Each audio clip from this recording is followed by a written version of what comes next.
Okay, so as we were going through this section of it, I just wanted to highlight a couple of things here about being objective. Objectivity is what? The five senses, right? What are those? Sight, What you see, see, Here, what you hear, smell, smell, taste. taste, and touch. touch. So those are your five senses. When you're doing your documentation and you're organizing your thoughts, you don't want to use these other words. I have actually read in case notes before, tonight was a night from hell. Do you think that is proper? No. No. Now, instead of saying tonight was a night from hell, what would be a proper? We had difficulties, or our resident had a difficult time, or something like that. Trouble You'd have- breathing. Yeah, you'd have to be Had a sore specific. ankle. Yep. Stop. Okay, so as an example, they were talking about not using these vulgar words when you're documenting. When you keep your thoughts focused on those five senses, you are able to stay objective, okay? We do not diagnose what's going on with a resident. We have important, imperative information, and you guys know them better than anybody else. But what we don't want to make the mistake of doing is sometimes we come into a situation, don't know the whole history and the background, and we, instead of giving just our objective view, we start diagnosing. You state facts. Facts is what we want to do. You have opinions, we want to hear them, we want to talk about them, we want to engage in them. We want to protect our residents. We want to do a lot of internal investigations. That's part of the incident report. But what we don't want is that whole thing turned into a fiasco, okay? A bunch of what ifs, okay? What we want to do is report it. One time, somebody had written, client was acting bipolar today, so that didn't have a bipolar disorder. So then you would say, had a lot of ups and downs and emotions, like. Right, and then I'll show you how we can actually correctly document that under behaviors. And we'll go through that a little bit. And you want to be a little bit more specific using those five senses, okay? And is there any questions with anybody about that? The incident reports, we have a lot of internal documents that we use in order to, like Ellen was talking about, the ISP.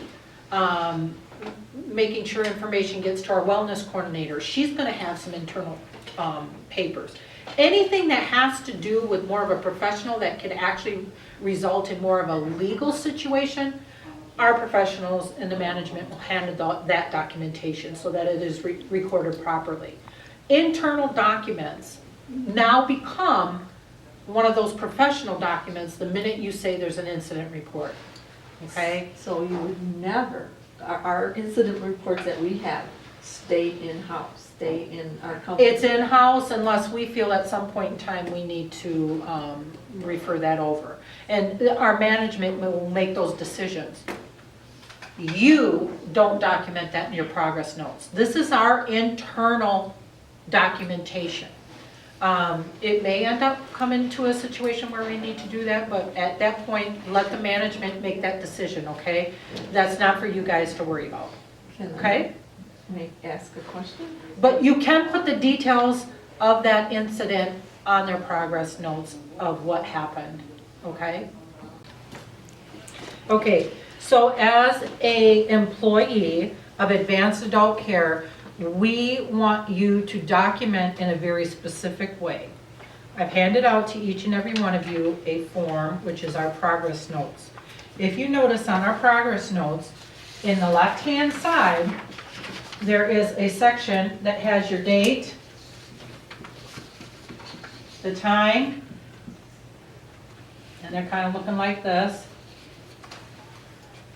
And then you have your focus,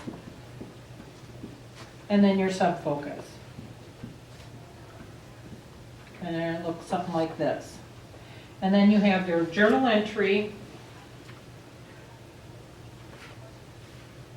dash, dash, dash, dash to write on. And then at the end, you're gonna put your title.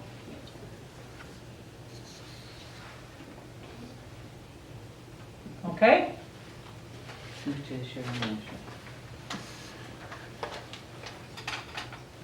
It could be initial slash title. Okay? All right. So I want you to pick your favorite color that you just picked out of those two colors. All right. Your favorite color is your focus. Okay? So what are we doing, like writing the color in the box or something? I'll explain that in just a minute. I just want you to know, take your favorite color. Your favorite color now represents the focus box, okay? The handout that I gave you, what we document, covers 7 items. They're numbered on your sheet. Can you see them? Number 1 is Personal care needs. personal care needs. Number 2 is Supportive services. supportive services. Number 3, Medications. medications. Number 4, Activities. activities. Number 5, Meals and nutrition. meals and nutrition.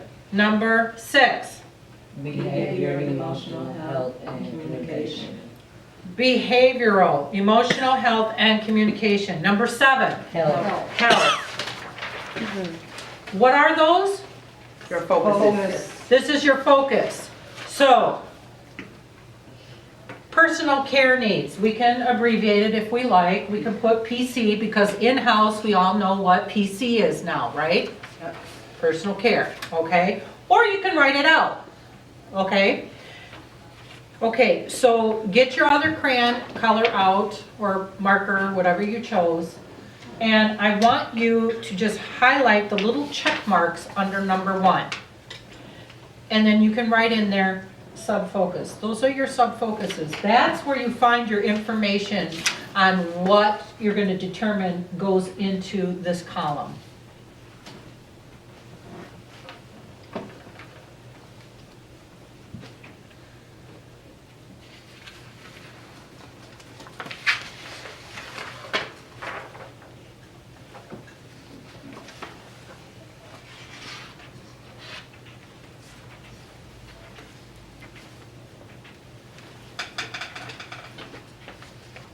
So as an example, let's use personal cares.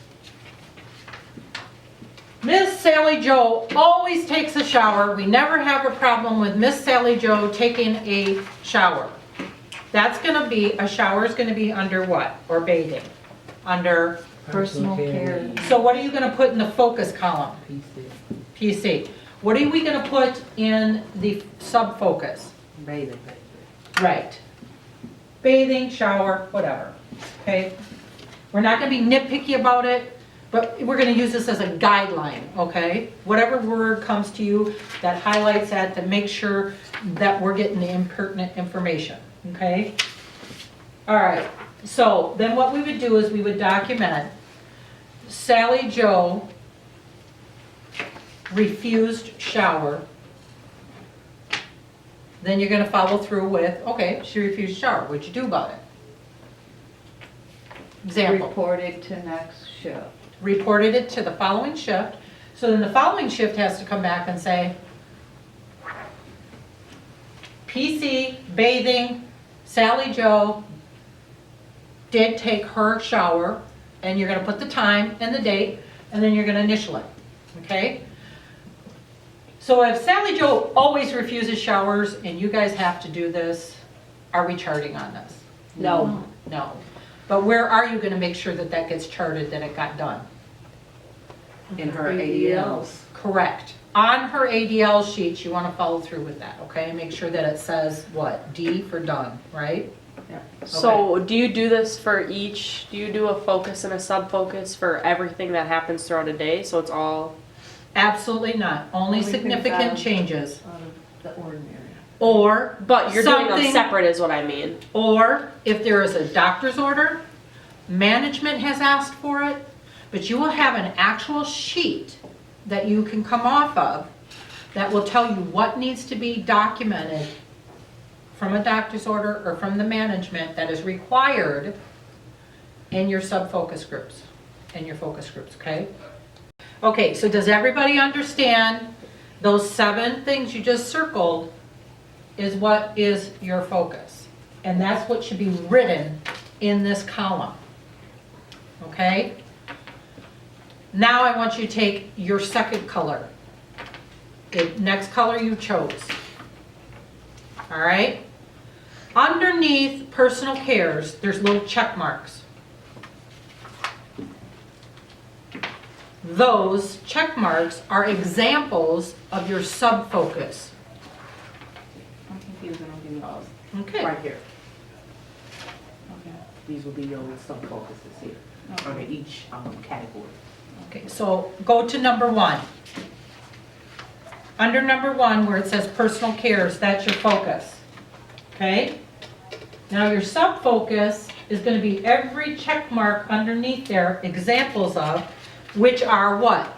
Examples of our personal care are Sub-focuses. bathing, keep reading, dressing, mobility, transferring, toileting, personal hygiene.